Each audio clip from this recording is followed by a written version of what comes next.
बांग्लादेश यूं तो हम लोगों का पड़ोसी है, लेकिन बांग्लादेश में हिंदुओं पे हो रहे अत्याचार का चर्चा पूरे विश्व में है।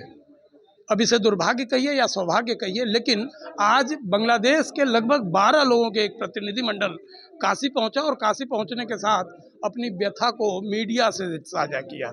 सबसे जो दुखद पहलू है वो ये कि इस टीम में जहां स्वतंत्रता सेनानी हैं, वहीं पढ़े लिखे परिवार से जुड़े हुए हैं, और यही नहीं, अफसरान के बेटा और बेटियां भी हैं। तो समझ सकते हैं कि ये वो लोग हैं जो वहाँ के जुल्म और ज्यादती से परेशान होकर राहत के लिए बनारस, या ये कहा जाए कि काशी के लिए आए हैं।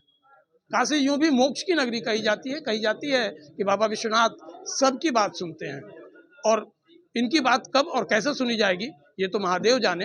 लेकिन हम क्या परेशानियां हैं, बारी बारी आपसे रूबरू कराते हैं, आपको बताते हैं। मैम, क्या है इशू, क्या है, और आपका परिचय?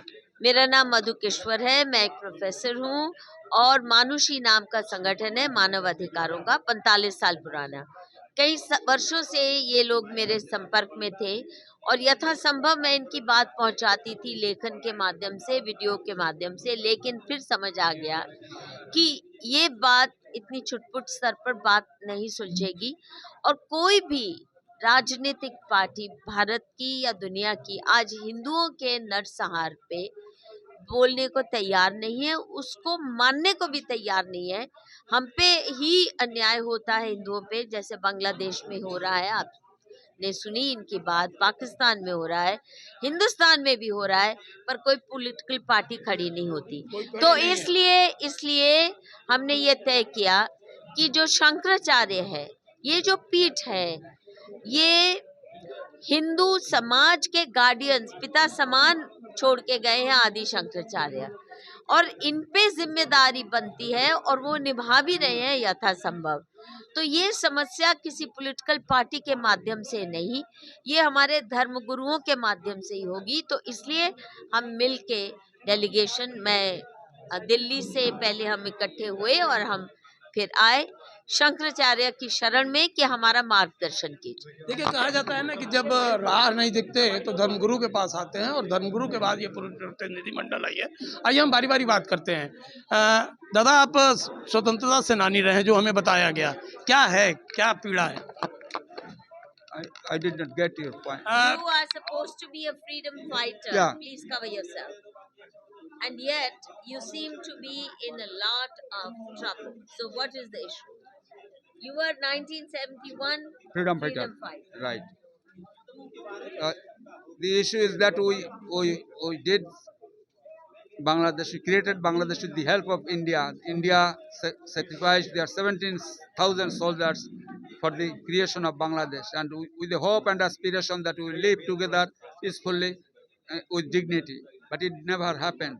Since the inception of Bangladesh, Hindus were being targeted, and it's their mindset is that they want to establish a 100% monolithic Islamic country, either conversion of the Hindus or kill them.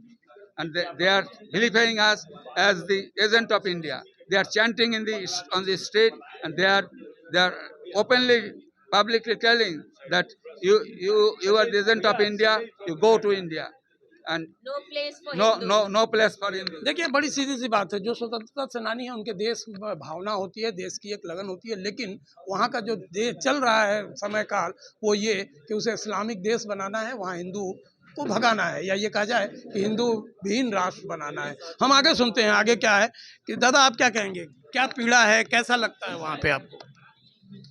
We came here to get the blessings of Shankaracharya ji so that he can do something for the peace of the Hindus in Bangladesh, and they live in a place where their human rights are not violated like other countries. But that I hope he will do everything possible to save the Hindus and to get a better life in their. वहाँ जिहादी violence के शिकार से मैं आ रहा हैं। हूँ, ये बस दादा आप बताएं, क्या पीड़ा है, क्या हालात है, ये बताएं। बहुत साल पहला जब हिंदू खतरा में था, आदि शंकराचार्य जी हिंदू धर्म का रक्षा किया था। अभी ये गुरुजी तो उनके ही परंपरा है, महाराज जी, हम ये पूछ रहे हैं, ये बातें तो आपने भी कही, उन्होंने भी कही, हम ये पूछ रहे हैं क्या दिक्कत क्या है, ये तो बातें क्लियर है। एक सेकंड में वही बोलता है। जब हम उनका पास आया, जब बांग्लादेशी हिंदू खतरा में है, ये आप हमको रक्षा कीजिए। क्या चलता है बांग्लादेश में? बांग्लादेश में जिहादी राज चलता है। वो जो यूनुस है ना, वो शांति में नोबेल पुरस्कार मिला था उसको, मगर वो जो काम करता है सब अशांति का। उसका बगल में जिहादी मिलिटेंसी बढ़ रहता है। अब बांग्लादेश ऑलरेडी अफगानिस्तान हो चुका है। क्या कहेंगे आप किस जंग की पीड़ा? जैसे आपका कहना है कि जिहादी वहाँ पे चल रहे हैं, हिंदुओं के साथ जरूरत से ज़्यादा अत्याचार है। मंदिरों की बात किया जाए, क्या आप स्वतंत्र हैं वहाँ पूजा पाठ के लिए? मैं इससे पहले एक बात बोलूं, जो अभी हमारा साथी स्वतंत्र सेनानी बोला है, अभी बांग्लादेश का यूनुस उनका गैंग बांग्लादेश 71 में स्वाधीन हुआ ये मानता ही नहीं है। वो तो अभी बोलता है हम अभी स्वाधीन हुआ है क्योंकि अभी हम पाकिस्तान के साथ में मिल सकता है, इसीलिए। और उनका एक ही मकसद है, बांग्लादेश में सिर्फ हिंदू नहीं, मतलब मुस्लिम का राज चलेगा, हिंदू उधर नहीं रह सकता है। तो जब एक इंसान को मारने के लिए, घर द्वार जलाने के लिए डरता नहीं है। मंदिर तो एक घर के अंदर रहते हैं, मूर्ति प्रतिमा हमारा, तो उसको तोड़ने और जलाने के लिए तो कोई दिक्कत ही नहीं है। ठीक है, वो मंदिर तोड़ना उन लोग का एक आम बात है, एक आसान सी बात है, लेकिन वो आदमी को मार रहा है, आदमी को काट रहे हैं, उसमें वो डर नहीं रहा। ऐसा क्या कहेंगे दादा आप? कितनी पीड़ा, किस ढंग से आप देखते हैं उसके हालात को? भारत सरकार से क्या चाहते हैं? We demand support of